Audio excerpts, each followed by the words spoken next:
दो टेक्नोलॉजी, एक तो RPA auto robotics process animation और बिग डेटा, ये दो टॉपिक हमने देख लिया था। आज हम अदर टॉपिक के बारे में डिस्कस करेंगे यहाँ पे। तो सबसे पहले देखते हैं इंटेलिजेंस ऐप्स। इंटेलिजेंस ऐप किसको कह सकते हैं हम? सिंपली ऐसे एप्लीकेशन जहाँ पे एआई की प्रोग्रामिंग की गई हो, आर्टिफिशियल इंटेलिजेंस की तरह वो काम कर रहा हो, तो सारे ऐप आपके इंटेलिजेंस ऐप में आएंगे। जनरली आजकल मैक्सिमम गेम जो आते हैं, जो गेम एप्लीकेशन आ रहे हैं, वो सारे आपके एआई बेस्ड होते हैं। तो डिफिनीशन देख लेते हैं इसका क्या होता है एआई इंटेलिजेंट ऐप का, जिसको हम शॉर्ट में कहते हैं आई ऐप।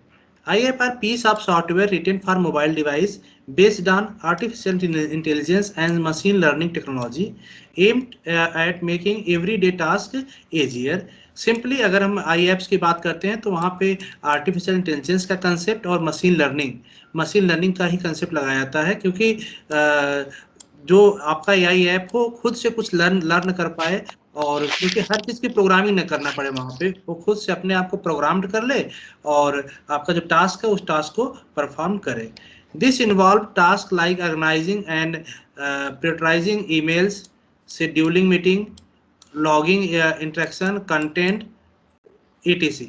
तो ऐसे बहुत सारे काम टास्क यूज करते हैं हम आई ऐप या इंटेलिजेंस ऐप का यूज करते हैं। Some familiar examples of AI app are chat bots and virtual assistant. ये सबसे बड़ा एग्जांपल हम कह सकते हैं। जैसे चैट बोट, अगर आप किसी चैटबॉट की बात करें, जैसे हमने हिस्ट्री में बताया था कि एक दो चैटबॉट होते हैं जो आपकी वेबसाइट या ऐप पे आते हैं, जो आपसे कम्युनिकेशन करते हैं, आपसे communication as a like human communication करेंगे, तो चैटबॉट की तरह काम करता है। जनरली जो बड़ी बड़ी कंपनियां होती हैं वो अपने ऐप्स के थ्रू ऐप पे ही चैटबॉट लगा देती हैं, जिससे आप कोई भी एज ए कस्टमर केयर की तरह बात करना चाहें तो आप इस चैटबॉट से बात करके वो आपका रिप्लाई भी प्रॉपरली करेगा। वैसे सेकेंड, वर्चुअल असिस्टेंट आपका जैसे गूगल असिस्टेंट है, ऐसे ही एंड्रॉयड में गूगल असिस्टेंट आता है। और आपका अगर आईफोन यूज कर रहे हैं तो वहाँ पे आते हैं सीरी। तो ये जनरली आपका जो वॉइस है, वॉइस रिकॉग्नाइज करके या फिर आप कुछ टाइप करके कुछ भी आप इससे काम बोल सकते हैं, वो आपके एंड्रॉयड फ़ोन में या आईफोन में वो आपको ऑपरेशन परफॉर्म करेगा। तो ये दो बड़े एप्लीकेशंस एग्जांपल्स हैं इंटेलिजेंट ऐप्स का। देखें तो अगर एप्लीकेशन तो मेजर तरह से आपका चैटबॉट एप्लीकेशन और वर्चुअल असिस्टेंट्स यूज होता है, जो कि जनरली अगर कंपनी देखें कौन कौन सी यूज करता है, एक तो ओरेकल्स, गूगल, सेल्सफोर्स, जो बड़ी एमएनसीज हैं वो जनरली इसका यूज करते हैं। चैटबॉट्स का हो गया या वर्चुअल असिस्टेंट का हो गया, तो ये सब यूज अब ये और ये सारे जो एप्लीकेशन बनते हैं कहीं ना कहीं सारे एआई इनेबल्ड होते हैं। तो ये कुछ इंटेलिजेंस ऐप्स के बारे में था। नेक्स्ट आता है आपका इंटरनेट ऑफ थिंग। आज के अगर डेट में हम बात करें तो इंटरनेट ऑफ थिंग एक सबसे ट्रेंडिंग और सबसे हॉटेस्ट टॉपिक में से एक है, रिसर्च के भी फील्ड में और स्टडी के भी फील्ड में, जहाँ पे कि बात किया जाता है कि किसी भी थिंग्स का, आइदर वो आपका गैजेट्स हो, होम अप्लायंस हो या फिर इलेक्ट्रॉनिक्स गैजेट्स हो, हर चीज़ को इंटरनेट इनेबल कर दिया जाए। मतलब हर जगह केवल मोबाइल डिवाइस नहीं, ईच एंड एवरीथिंग हम इंटरनेट अप्लाई कर दें। जैसे सपोज करो कि आपके एयर कंडीशन में हम इंटरनेट से मैसेज पास करने लगे, आपके रेफ्रिजरेटर को इंटरनेट से कनेक्ट कर लें, तो सारी चीज़ क्या होंगे, इंटरनेट सब थिंग्स आ जाएंगे। डिफिनीशन देख लेते हैं। Internet of things describe the network of physical object that is called things that are embedded with sensors, softwares and other technologies for purpose of connecting and exchanging the data with other device and system over the internet। मतलब simply कि आपका कोई physical device जिसमें हम sensor लगा दें, कुछ उसमें प्रोग्रामिंग कर दें, कुछ उसमें हम ऐसे हार्डवेयर टेक्नोलॉजी लगा दें, जैसे ब्लूटूथ लगा दिया, इंफ्रारेड लगा दिया या वाईफाई लगा दिया, जिससे हम इंटरनेट से कनेक्ट कर पाएँ। ठीक है, तो अगर ये सारी चीजें हम किसी ऑब्जेक्ट में या फिजिकल ऑब्जेक्ट में, जिसको हम थिंग्स कहेंगे यहाँ पे, अगर उसमें इनेबल्ड करते हैं तो फिर क्या होगा, वो आपस में डिवाइस टू डिवाइस कम्युनिकेशन करने लगेंगे। जैसे फॉर एग्जांपल समझना कि हम अपने जो आजकल जैसे एयर कंडीशन जो आते हैं, आप नए एयर कंडीशन एडवर्टाइज भी देखे होंगे टीवी में, उसमें क्या होता है कि ब्लूटूथ इनेबल्ड होते हैं और वो कनेक्टेड होते हैं आपके फ़ोन से। अब जैसे ही आप घर से बाहर जाएंगे ऑटोमेटिक आपका एसी ऑफ हो जाएगा, और जैसे ही आप उस कुछ रेंज में आएंगे आपके मोबाइल के नेटवर्क में जैसे ही वो आएगा ब्लूटूथ से कनेक्टेड, तुरंत आपका एसी ऑन हो जाएगा और घर पहुंचेंगे तो आपका जो रूम होगा वो कूल मिलेगा। तो इस तरह की टेक्नोलॉजी जो आती है आजकल वो सब कहीं ना कहीं इंटरनेट ऑफ थिंग के ही एग्जाम्पल।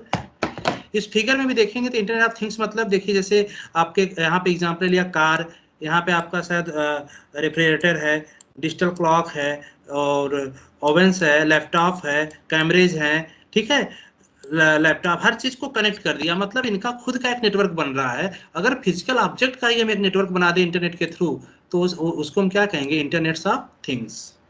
मतलब जिसको हम कह सकते हैं, अगर हिंदी में बात करें तो हिंदी में कह सकते हैं वस्तुओं का इंटरनेट। किसी भी ऑब्जेक्ट को हम इंटरनेट से कनेक्ट कर सकते हैं, और फिर वो ऑब्जेक्ट क्या करें, में आपस में भी कम्युनिकेशन कर सकते हैं। जैसे आजकल आप देखे होंगे इंटेलिजेंट, जैसे एमआई वालों ने लॉन्च किया है सीएफ, एक एलईडी बल्ब लॉन्च किया है जो इंटेलिजेंट है। मतलब जब जब आप घर में एंट्री करेंगे वो ऑटोमेटिक ऑन हो जाएगा, जैसे आप घर से बाहर जाएंगे वो ऑटोमेटिक ऑफ हो जाएगा। तो वहाँ पे ऐसे सेंसर्स लगे हैं, ऐसे प्रोग्रामिंग हुए हैं कि वो मॉनिटर कर लेता है ह्यूमन बॉडी को, कि ह्यूमन बॉडी कोई अंदर आया तो लाइट ऑन होना है, जैसे बाहर गया लाइट ऑफ हो जाए। On off physically on off करने की जरूरत नहीं होती। और ये मार्केट में शायद आ गया है, EMI का 17 या 1800 में आता है आज के डेट में। तो ये सब ऑब्जेक्ट जो आते हैं आजकल इंटरनेट ऑफ थिंग की कैटेगरी में कहे जा सकते हैं। This device range from ordinary house hold object, sophisticated industries tools with more than 7 billion connected IoT device today. आज के डेट में अगर हम देखें 7 बिलियन डिवाइस कनेक्टेड है IoT से, जो कि ग्रो इस एक्सपोनेंशियल वे में ग्रो कर रहा है, जो कि लगभग 10 बिलियंस 2020 में हो जाएंगे। अभी जैसे इंड होगा या 2020 हो चुके होंगे 10 बिलियन इस टाइम तक, और 2020 तक 25 तक एक्सपेक्ट है कि 22 बिलियंस आपके ऑब्जेक्ट हो जाएंगे जो इंटरनेट इनेबल्ड होंगे। मतलब आपको हर जगह इंटरनेट से कनेक्टेड या इंटरनेट का यूज दिखेगा। इसीलिए जो आजकल स्मार्ट सिटी बन रहे हैं, स्मार्ट सिटी में आप देखेंगे तो बहुत सारे चीज सेंसर्स पे से काम करते हैं। मतलब वहाँ पे जो ट्रैफिक लाइट होती है वहाँ भी सेंसर्स AI इनेबल्ड होते हैं। वो ऑटोमेटिक आपका अगर ट्रैफिक रूल्स आप ब्रेक करते हैं तो ऑटोमेटिक आपका चालान कटेगा और आपके एड्रेस पे चालान आ जाएगा, आपको उतना पे करना पड़ेगा। तो ह्यूमन का इंटरेक्शन बहुत सारा कम हो जा रहा है स्मार्ट सिटी में। और एग्जांपल देख सकते हैं, जैसे कि अगर IoT की बात करें तो अगर स्मार्ट सिटी, जैसे सपोज स्मार्ट सिटी कोई है, तो स्मार्ट सिटी में क्या मतलब है, सिंपली यहाँ पे बहुत सारी चीज़ें इंटरनेट ऑफ थिंग्स की तरह यूज करते हैं, और सारी चीज़ें ऑटोमेटिक इंटरनेट सेंसर से लैस होते हैं, इंटरनेट कनेक्टेड होते हैं सारे। सपोज एक्सीडेंट होता है रोड में कहीं पे, अगर सपोज यहाँ एक्सीडेंट हुआ तो इसका एक्सीडेंट का मैसेज ऑटोमेटिक इसके आसपास कहीं कैमरे लगा होगा, उस कैमरा इंटेलिजेंट कैमरा होगा, इसको मॉनिटर करेगा और ये क्या करेगा, मैसेज भेज देगा पुलिस के पास या हॉस्पिटल में, वहां से एम्बुलेंस ऑटोमेटिक आ जाएगा। मीन्स सब कुछ ऑटोमेट होगा, ह्यूमन को वहां बहुत ज्यादा इंटरेक्ट करने की जरूरत नहीं होती।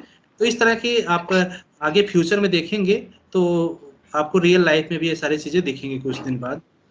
मीन्स 2025 तक तो काफी उम्मीद है कि इंडिया में भी बहुत सारे सिटी ऐसे हो जाएंगे, बहुत सारे ऐसे एप्लीकेशन हो जाएंगे जो IoT की कैटेगरी में आएंगे। नेक्स्ट आता है आपका क्लाउड कंप्यूटिंग। क्लाउड कंप्यूटिंग, अगर आप इंटरनेट की बात कर रहे हैं तो आज आप यूज करते होंगे वेबसाइट या एप्लीकेशन, जनरल एग्जांपल ले रहे हैं क्योंकि जनरली हर कोई एप्लीकेशन या वेबसाइट यूज करता है। तो सिंपली इसको वेबसाइट या जो एप्लीकेशंस है जो आप यूज करते हैं तो कहीं ना कहीं तो स्टोर होता होगा, कहीं ना कहीं सर्वर होता होगा जहाँ पे स्टोर होता है जिसको हम यूज करते हैं। तो इन जनरल जो सर्वर होते हैं वो क्लाउड पे, एक तरह से क्लाउड पे होते हैं। क्लाउड मतलब कि क्लाउड टेक्निकल टर्म में क्लाउड कहा गया है। इसका ये मीनिंग नहीं है कि जो जनरली बादल होते हैं, बादल को क्लाउड नहीं होता। यहाँ पे क्लाउड का मतलब है कि हमको नहीं दिखता कि एक्चुअल में वो कहाँ है, लेकिन वो कोई ना कोई कंपनी उसको प्रोवाइड करती है, आपको इंफ्रास्ट्रक्चर, आपको सर्वर देती है, आप वहाँ पे अपना ऐप या अपना वेबसाइट होस्ट कर देते हो और फिर आप यूज करते रहते हो। अगर डिफिनीशन देखो तो क्या कहता है, cloud computing is a delivery of computing service including servers, storage, database, networking, software, analytics and intelligence over the internet. ध्यान देना ये लाइन काफी इंपॉर्टेंट है कि जो क्लाउड कंप्यूटिंग होता है, क्लाउड कंप्यूटिंग में अगर हम क्लाउड कंप्यूटिंग यूज करना चाहें, कोई क्लाउड यूज करना चाहें, तो हम क्या क्या चीज क्लाउड से ले सकते हैं। एक तो सर्वर ले सकते हैं, अगर मुझे स्टोरेज चाहिए कि हम कुछ डेटा स्टोर कर दें और वो वहाँ पड़ा रहे, जब चाहे तब हम यूज कर लें, जैसे आप लोग गूगल ड्राइव यूज करते होंगे। गूगल ड्राइव क्या है? गूगल ड्राइव पे आप देखते होंगे एक तरह से स्टोरेज होता है, उस पर आप कुछ भी इमेज, ऑडियो, वीडियो या कोई भी डेटा आप उस पर रख देंगे, फिर कभी भी आप उसको एक्सेस कर सकते हैं।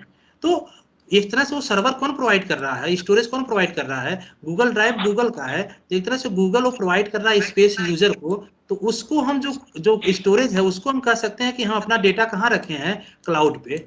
अगर आपसे कोई पूछे कि आप अपना डेटा कहाँ रखे हैं, तो आप गूगल ड्राइव कर सकते हैं, उसको कह सकते हैं हम क्लाउड पे रखे हैं, गूगल के क्लाउड पे अपना डेटा रखे हुए हैं। और क्लाउड का मतलब क्या है कि ये कभी भी आपको ब्रेक नहीं होता, ये हमेशा चलता रहेगा। उसके मेंटेनेंस मतलब ये समझो जो स्टोरेज है, जहाँ पे आप जो गूगल ड्राइव पे आप डेटा रखे, अब ये किस सिस्टम पे स्टोर हुआ, कहाँ पे स्टोर हुआ, ये आपको विजिबल नहीं होता। और इसका सारा मैनेजमेंट कौन करती है? गूगल। गूगल स्टोरेज देती है, किस सिस्टम पे लगा है, उसका मैनेजमेंट, उसका अपडेशन सब कुछ गूगल करती है। तो आप सोच लो कि गूगल एक मामले में एक तरह देखे तो आपको फ्री में सारी चीजें, बहुत सारी सर्विसेज ऐसी हैं जो फ्री में प्रोवाइड करती हैं। तो एक तरह से ये भी आपका क्या हो गया, आप एक क्लाउड ही यूज कर रहे हैं।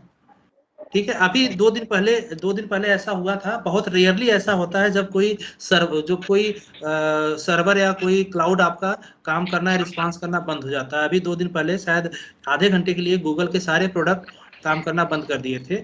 उस टाइम कुछ उसका इशू था, वो डिटेल भी नहीं पता चला अभी क्या मेजर इशू क्या था। तो आधे घंटे के लिए ऐसा हुआ था अभी 2 दिन पहले।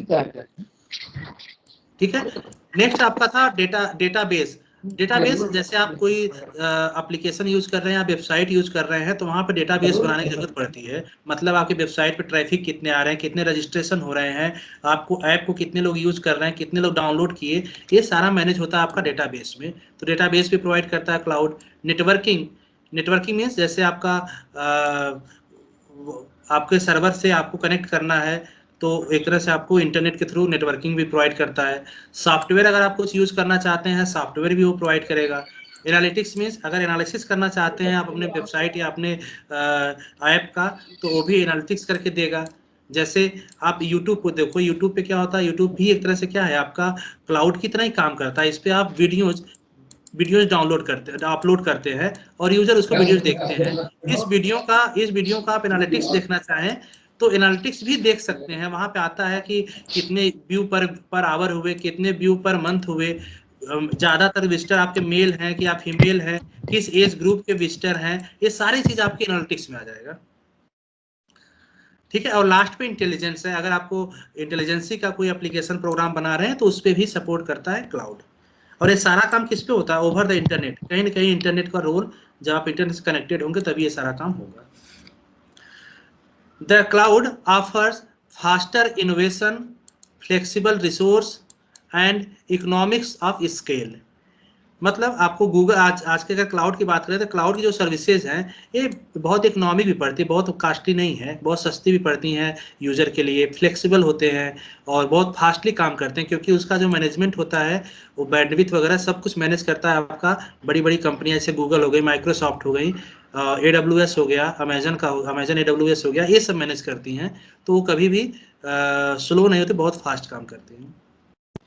You typically pay only for the cloud service you use, helping lower your operating cost, run your infrastructure more efficiently, and scale your business need change. इसका मतलब समझना कि देखो कुछ सर्विसेज तो जैसे गूगल वगैरह है, गूगल बहुत सारी सर्विसेज आपको फ्री में प्रोवाइड करती हैं, लेकिन उसकी भी एक लिमिटेड होती है, लिमिटेशंस होता है। पर्सनल यूज के लिए वो फ्री देते हैं, लेकिन आप बिजनेस के लिए या फिर कोई एक फाइनेंशियल काम के लिए यूज करना चाह रहे हैं तो वहां पे आपको पे करना पड़ेगा।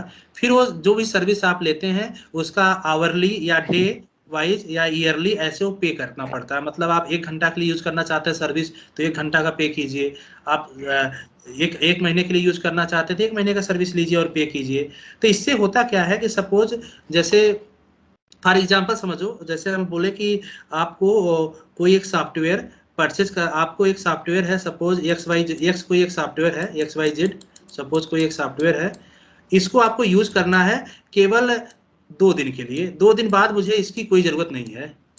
ठीक है, तो आप आप क्या करोगे, या तो इस सॉफ्टवेयर को परचेज करोगे, आप इस सॉफ्टवेयर को परचेज करोगे तभी तो आप इसको यूज करोगे 2 दिन के लिए। अब जब परचेज कर लोगे तो चाहे इसको 2 दिन के लिए यूज करो चाहे 1 महीना के लिए, क्योंकि जो जब भी सॉफ्टवेयर कोई परचेज कोई करता है कम से कम ईयरली सब्सक्रिप्शन मिलता है उसका। अब इसको आप यूज करोगे केवल 2 दिन के लिए, लेकिन पैसा कितना दे दिए, पूरा आप दे दिए 2 मंथ का, आप दे दिए पूरा ईयरली का।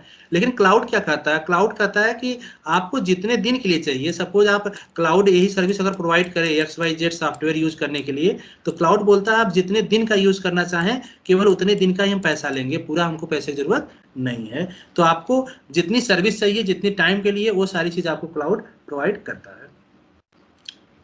अब यहाँ पे डायग्राम भी देख सकते हैं क्लाउड में क्या क्या आता है। जैसे देखियो एक क्लाउड टाइप का बना हुआ है, एक क्लाउड एक तरह से बनाया हुआ है दिखाने के लिए आपको। एक्चुअल में यहाँ पे सारा चीज मैनेज होता है किसी बड़ी कंपनी के थ्रू। तो क्लाउड में क्या आता है, कोई एप्लीकेशन आप क्लाउड से यूज कर सकते हैं, प्लेटफॉर्म को यूज कर सकते हैं, इंफ्रास्ट्रक्चर यूज कर सकते हैं।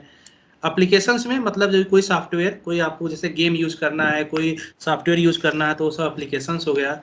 प्लेटफॉर्म मतलब कि कोई सपोज ऑपरेटिंग सिस्टम यूज करना है, कोई डेटाबेस यूज करना है तो प्लेटफॉर्म पे आ जाएगा।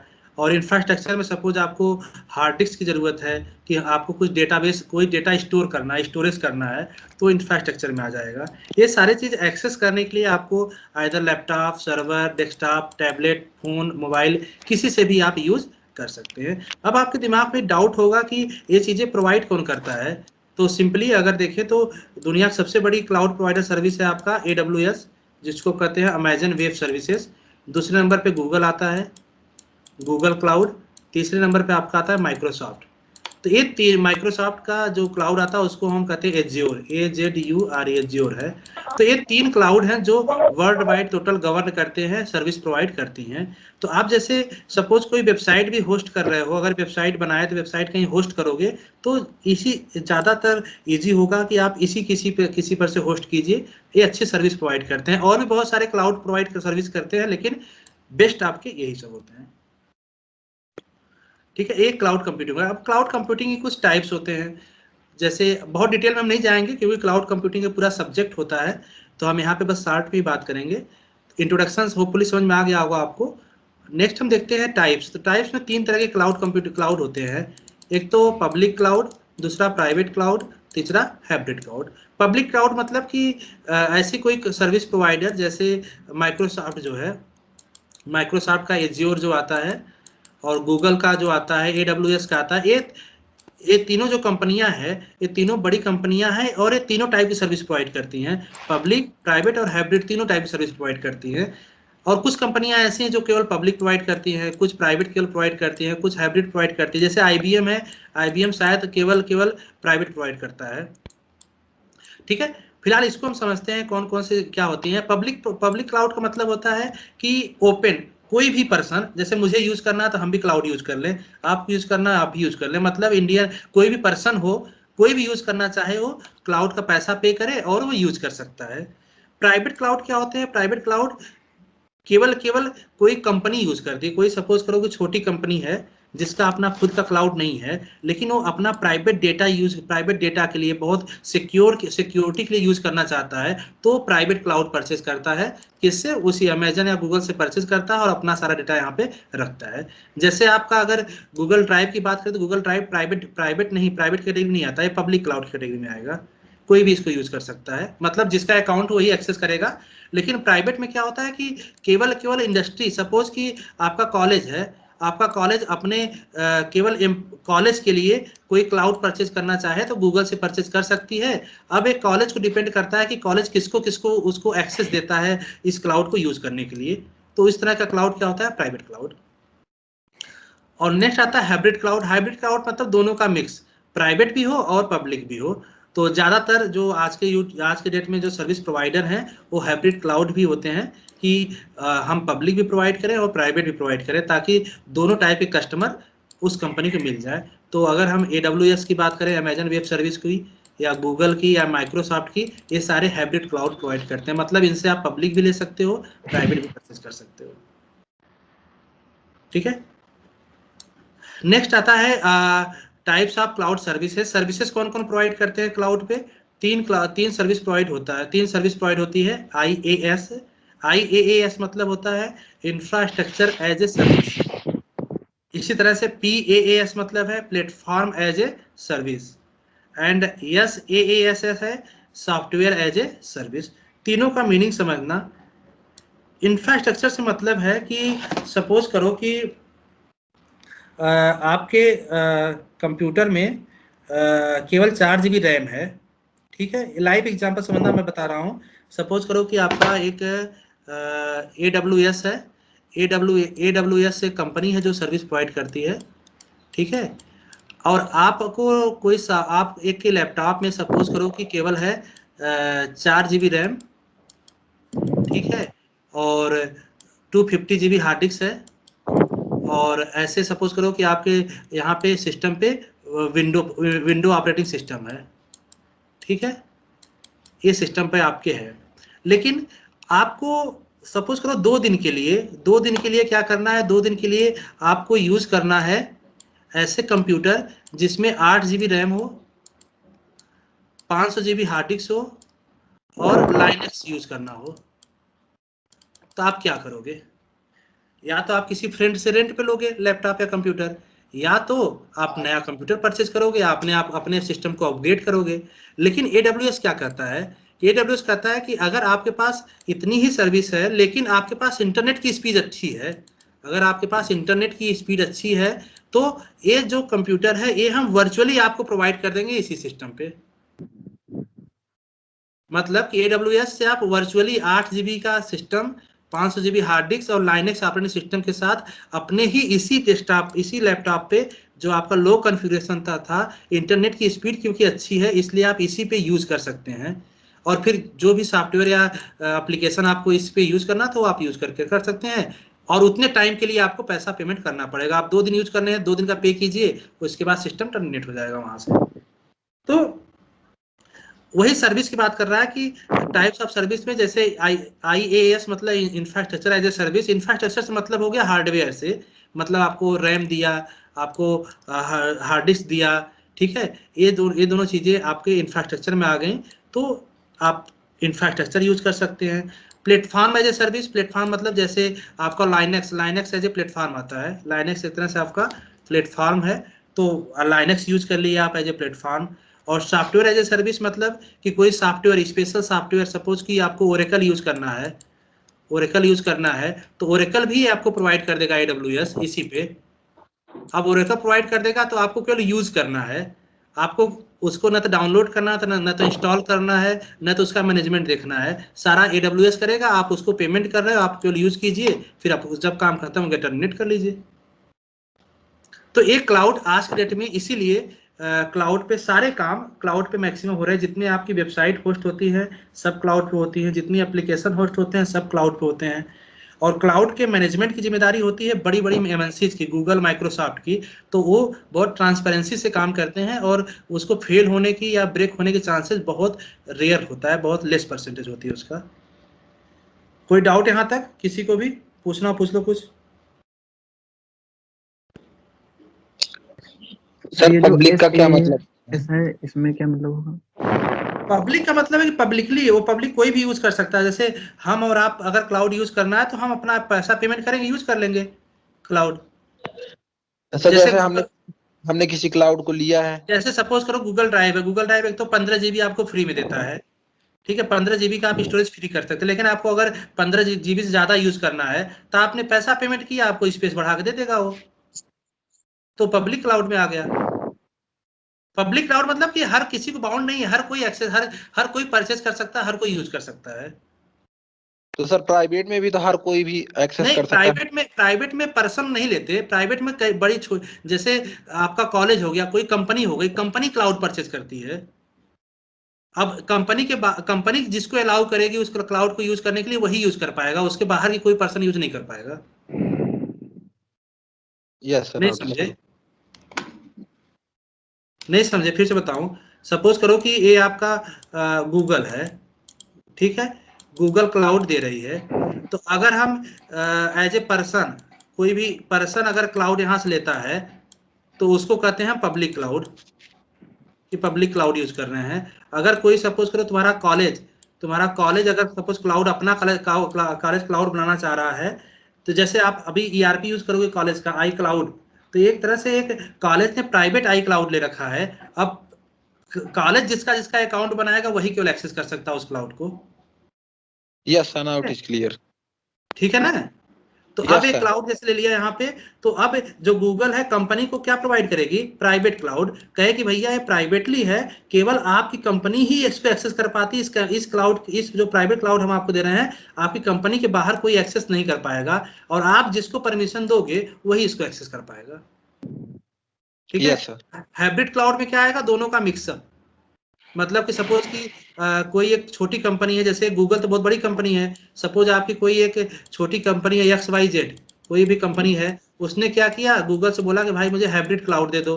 तो हाइब्रिड क्लाउड इसने परचेज कर लिया सपोज करो कि $100 में, और अब ये जो XYZ है ये फिर से अपना किसी को क्लाउड बेच सकती है, पब्लिक किसी पर्सन को बेच सकती है, किसी कंपनी की बेच सकती है। तो रीसेल अगर करती है, तो रीसेल करने के लिए जनरली लोग हाइब्रिड क्लाउड लेते हैं कंपनियां।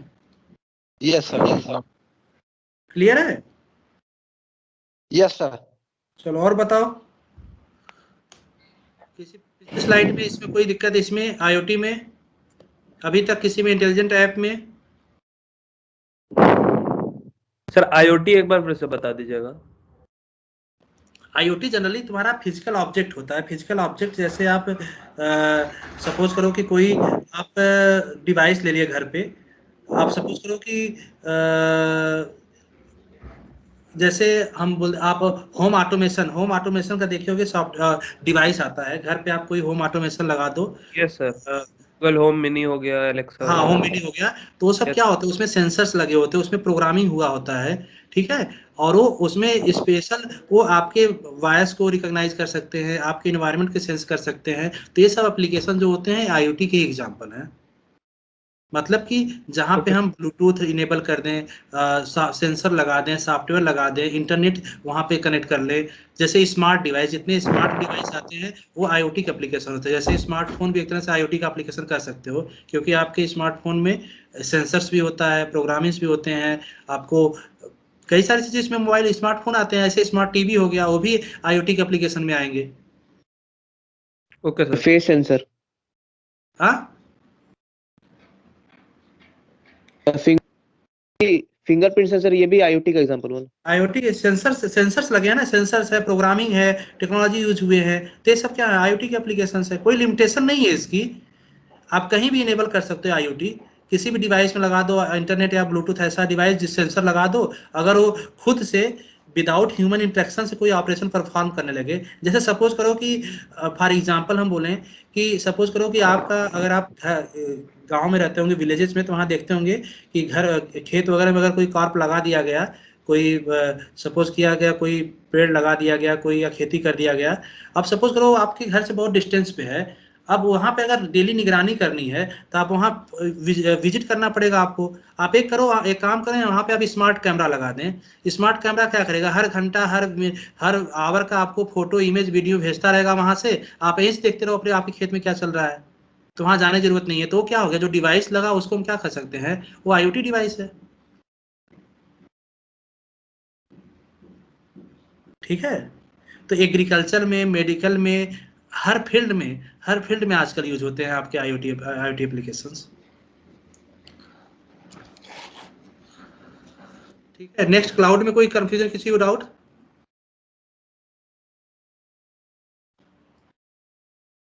नहीं, चलो आगे चलो। नेक्स्ट आता है वर्चुअल रियलिटी। अब वर्चुअल रियलिटी वो लोग ज़्यादा इजी तरीके से अंडरस्टैंड कर पाएंगे जिन्होंने 3D में मूवी देखा होगा। 3D या 4D या 5D, 3D से ऊपर किसी में अगर कोई मूवी देखा होगा, कोई वीडियो देखा होगा, तो VR वो इजीली अंडरस्टैंड कर जाएगा, जिसको हम VR के, वर्चुअल रियलिटी से VR कहते हैं। Refer a computer generated simulation in which a person can interact with in A artificial 3-dimensional environment using electronic device such as special goggles, जैसे आजकल गूगल ग्लास आता है, गूगल का glass आता है, with A screen and globe.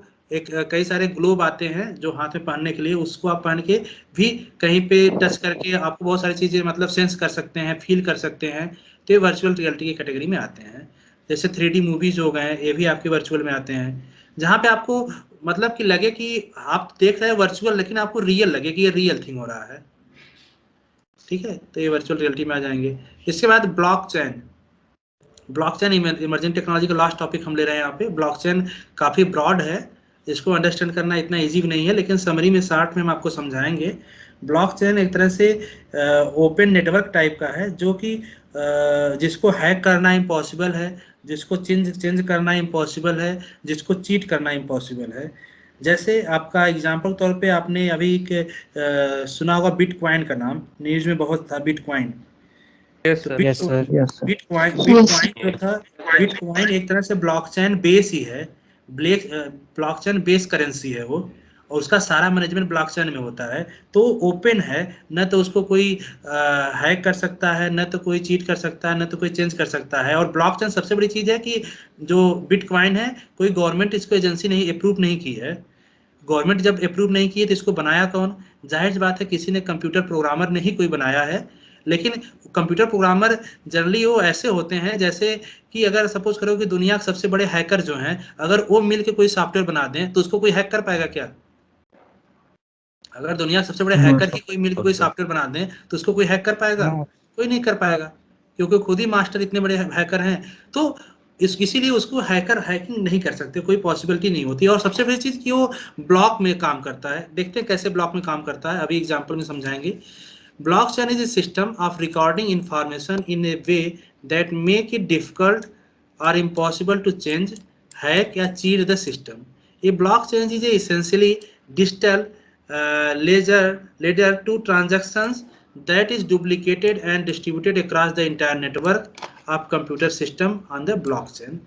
ध्यान देना कि इसमें जनरली होता क्या ब्लॉकचेन में। सपोज करो कि अगर हम बिटकॉइन की एग्जांपल लेते हैं, तो बिटकॉइन में अगर आप कुछ परचेज करते हैं या बिटकॉइन आप सेल करते हैं, तो उसका जो सेल और परचेज का जो ब्लॉक है वो पूरे नेटवर्क में सेंड किया जाता है, और उसको नेटवर्क में ही वेरीफाई किया जाता है कि ये कहीं कोई हैकर तो नहीं है, अटैकर तो नहीं है। अगर वो अप्रूव होता है ब्लॉक में भी, चेन पूरे नेटवर्क में ही अप्रूव होगा, तब तो उसको अप्रूवल मिलेगा, अदरवाइज अप्रूवल नहीं मिल पाएगा। तो उसमें ओपन है, मतलब कोई भी वेरीफाई कर सकता है इसको, इसीलिए काफ़ी सिक्योर माना जाता है कि अगर कहीं कोई हैकिंग हुआ भी है तो वेरिफिकेशन में फेल हो जाएगा। Blockchain sometime referred as distributed ledger technology DLT make the history of any digital asset unalterable transparent through use of decentralize and cryptographic hashing. तो यहाँ पे क्रिप्टोग्राफिक का यूज होता है। क्रिप्टोग्राफी मतलब कि एक तरह से आपका डेटा को चेंज कर देना, जैसे एक फॉर्म से दूसरे फॉर्म में चेंज कर देना। तो जो दूसरे फॉर्म में चेंज होगा, जैसे आप सपोज कोई मैसेज लिखे, सपोज मैसेज किसी को लिखे हाय हाउ आर यू, ठीक है। अब अगर ये नेटवर्क में भेज रहे हो, सपोज करो कि यहाँ से यहाँ पे पहुँचना है, लेकिन यहाँ अगर बीच में नेटवर्क है, तो नेटवर्क में इसमें हम सपोज कोई मैकेनिज्म लगा दें कि ये जिस फॉर्मेट में हम भेज रहे हैं ये फॉर्मेट चेंज हो जाए, यहाँ पे किसी और फॉर्मेट में डेटा जाए। तो ये जो किसी और फॉर्मेट में चेंज होगा, इसी को हम कहते हैं क्रिप्टोग्राफी, ठीक है। और जब यहाँ पे पहुँचेगा तो ये फिर से अपने आप को इसी फॉर्म में चेंज कर ले ओरिजिनल में, तो इसको मैसेज मिल जाएगा। और बीच में जब ये इनक्रिप्टेड फॉर्म में होगा तो इसको कोई हैक करेगा तो इसकी मीनिंग भी नहीं समझ पाएगा कि क्या चीज़ है। तो इसलिए ये काफ़ी सिक्योर होता है। देखना इसमें एग्जाम्पल में जो मैंने डायग्राम ले रखा है काम कैसे कर रहा है। सपोज एक यूजर जो है एक किसी ट्रांजेक्शन का, बिटकॉइन की केस में एग्जांपल ले रहा है, सपोज बिटकॉइन केस में ट्रांजेक्शन किसी को भेजने के लिए इनिशिएट कर रहा है पर्सन, तो ये सबसे पहला काम क्या करेगा, एक ब्लॉक बुक करेगा, जिस ब्लॉक के थ्रू ट्रांजेक्शन मैसेज आपका जाएगा। क्रिएट किया एक ब्लॉक, अब ब्लॉक क्रिएट किया, अभी ब्लॉक अप्रूव नहीं हुआ है। अब ये ब्लॉक जब क्रिएट किया तो इस ब्लॉक को ब्रॉडकास्ट कर दिया जाएगा थ्रू आउट नेटवर्क, मतलब कि इस ब्लॉकचेन के चेन में जितने भी लोग होंगे सबको ब्रॉडकास्ट कर दिया जाएगा, सबके पास एक मैसेज पहुंच जाएगा कि ये ब्लॉक क्रिएट हुआ, ठीक है। इस तरह से यहाँ पे जैसे दिया हुआ है कि all the nodes validate the block, और जितने भी यूजर हैं ये जितने नेटवर्क में सब इसको अप्रूव करेंगे कि हाँ ये ब्लॉक सही है, ब्लॉक सही है। जब ब्लॉक सब ने अप्रूव कर दिया, अगर किसी एक ने भी इसको अप्रूव करने से मना कर दिया तो वो ऑटोमेटिक सेंस कर जाएगा कि कुछ ना कुछ यहाँ पे मिस हैपनिंग हो रहा है। अगर सभी ने अप्रूव कर दिया तो आपका ब्लॉक क्या हो जाएगा, आपका वो अप्रूव्ड हो जाएगा। अप्रूव होने के बाद आप ट्रांजेक्शन करने जाएंगे, तो इस तरह से क्या होगा, बहुत सिक्योरली ट्रांजैक्शन हो जाएगा। और ये ओपन है, ओपन मतलब कोई एक सेंटर में बैठा हुआ पर्सन अप्रूव नहीं कर रहा, नेटवर्क में हर कोई इसको अप्रूव करेगा, ठीक है।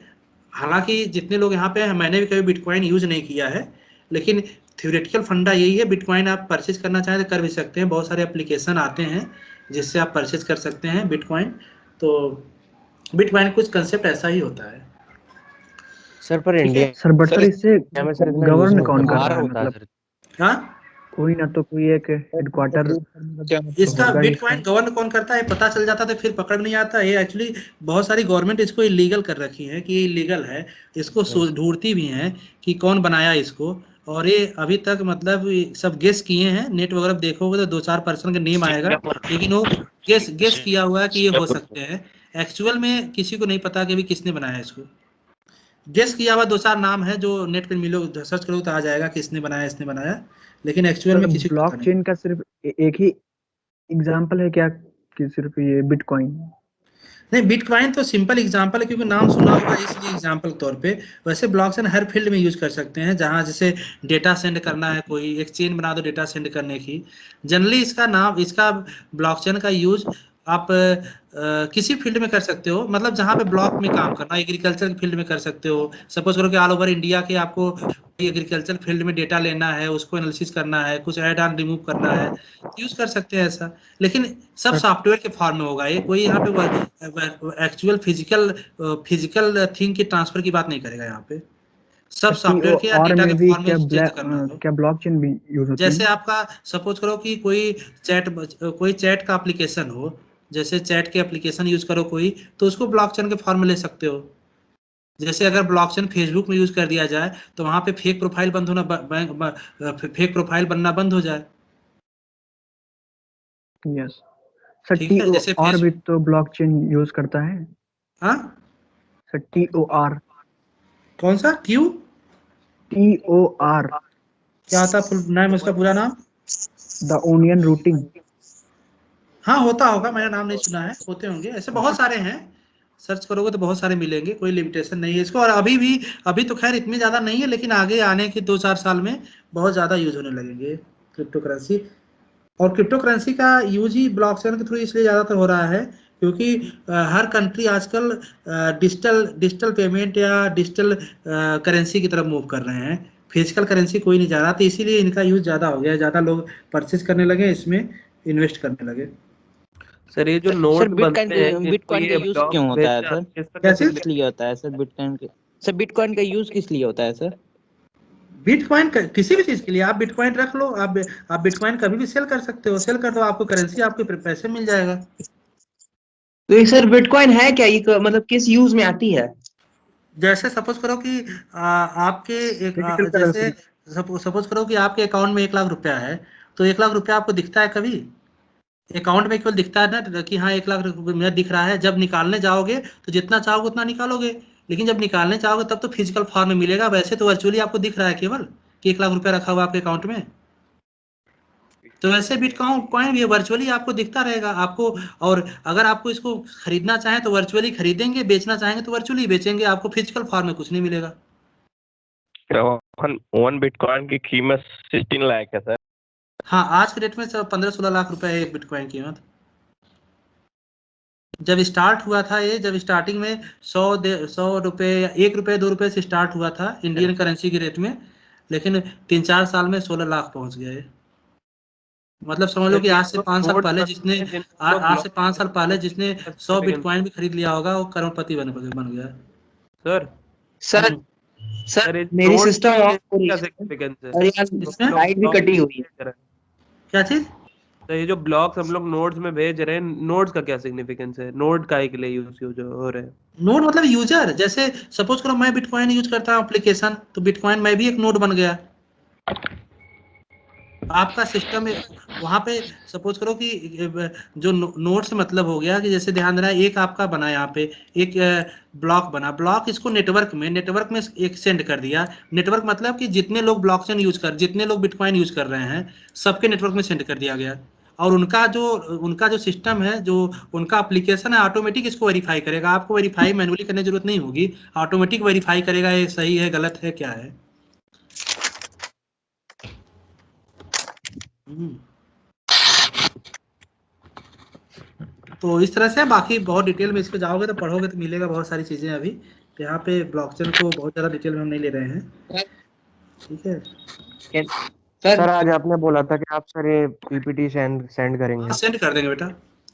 इसके बाद ध्यान देना, कुछ एआई के एथिकल कंसर्न है। एथिकल के कंसर्न मतलब कि सोसाइटी को लेके इसका क्या आपका क्या इसको फॉलो करना चाहिए, क्या रूल्स रेगुलेशन होता है एआई के लिए, वो चीज़ कुछ है। तो एथिकल कंसर्न में सबसे पहला आपका आता है जॉबलेस एंड वेल्थ इनइक्वलिटी। ध्यान देना, एआई मार्केट में आ जाने से सबसे बड़ी डर जो दुनिया को है कि लोग जॉबलेस हो जाएंगे। अगर हर जगह हम आर्टिफिशियल इंटेलिजेंस एप्लीकेशन लगा लें तो जॉब की बहुत ज़्यादा कमी हो जाएगी, क्योंकि हर कोई तो मशीन काम करने लगेगा। तो अभी भी ये डर लोगों को रहता है कि हम हर जगह एआई यूज ना करें, क्योंकि उससे एक तो लोगों की नौकरी जाएगी। दूसरा, AI is imperfect if it make mistake. और जो एआई है, जाहिर बात हो कहीं ना कहीं प्रोग्रामिंग हुआ है उसमें, वो हार्डवेयर डिवाइस है, ह्यूमन बॉडी तो है नहीं वो, तो वो एक तरह से वो भी क्या इम्परफेक्ट, परफेक्ट नहीं है। क्या होगा अगर उसने गलती कर दिया, कोई बड़ी गलती कर दिया मशीन लर्निंग का, या कुछ ऐसी गलती कर दिया जिससे बहुत ज़्यादा हार्मफुल हो सकता है, तो ये भी आपके एक एथिकल कंसर्न में आता है। नेक्स्ट है कि क्या एआई सिस्टम को अलाउ कर सकते हैं तो किसी को सपोज हार्म पहुंचाने के लिए, किसी को किल करने के लिए हम अलाउ कर सकते हैं। जैसे बहुत सारे एप्लीकेशन मैंने बताया, वो अपने आप को अपडेट कर देते हैं, अपने आप को खुद सेल्फ प्रोग्राम कर लेते हैं। तो अगर वो अपने आप को सेल्फ प्रोग्राम कर ले कि मुझे हार्म पहुंचाना है, तो वो भी कर सकते हैं। तो अभी भी इस पर ये भी डिबेट चलता है कि क्या एआई सिस्टम किसी को किल भी कर सकता है। जैसे इस पे बेस कई सारे मूवी आपने देखा होगा, जैसे बॉलीवुड में रोबोट मूवी एक आई थी, हॉलीवुड में तो बहुत सारी आती हैं, ठीक है। जैसे एक और था रोग ऑफ एआई, मतलब अगर आपका कोई एआई रावण की तरह काम करने लगे तो क्या कर सकते हो आप। रोग मतलब होता है दुष्ट एक तरह से, तो उस तरह से काम करने लगे तो उससे कैसे बचोगे आप। तो नेक्स्ट है आपका कि कोई आपका सपोज करो कि एआई एप्लीकेशन है, singularity and keeping control over AI. अगर आपका कोई एआई ह्यूमन से भी ज़्यादा इंटेलिजेंट हो गया देन, क्योंकि यहाँ पे लर्निंग का कंसेप्ट आ रहा है, सेल्फ लर्न करेगा वो। सपोज करो कि कोई एआई एप्लीकेशन ऐसा बन गया जो ह्यूमन से भी ज़्यादा तेज लर्न कर ले और उससे ज़्यादा स्मार्ट हो जाए, फिर क्या हो जाएगा, ठीक है। तो ये भी अभी आज के डेट में एथिकल इस पे इश्यू होता रहता है, डिबेट होता रहता है कि ऐसा एप्लीकेशन बनाओ जिसपे ह्यूमन का कंट्रोल रहे, ऐसा न रहे कि ह्यूमन के कंट्रोल से बाहर निकल जाए। क्या आगे how should we treat AI, हम एआई को आगे कैसे देखते हैं, क्या हम उसको सिटीजनशिप दे सकते हैं, ह्यूमन राइट्स दे सकते हैं। जैसे सोफिया एक काफी बड़ा एग्जांपल है, सोफिया को शायद सऊदी अरब या किसी ने सिटीजनशिप भी दे रखा है।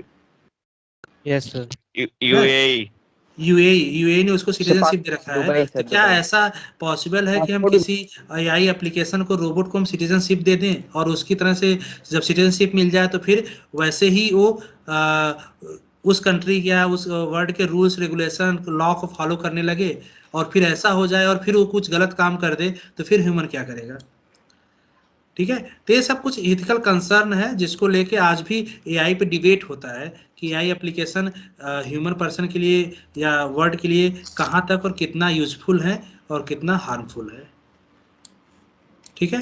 तो यहाँ पे ही ये फर्स्ट यूनिट का कंप्लीट हो जाता है। फर्स्ट यूनिट में इतना ही टॉपिक था।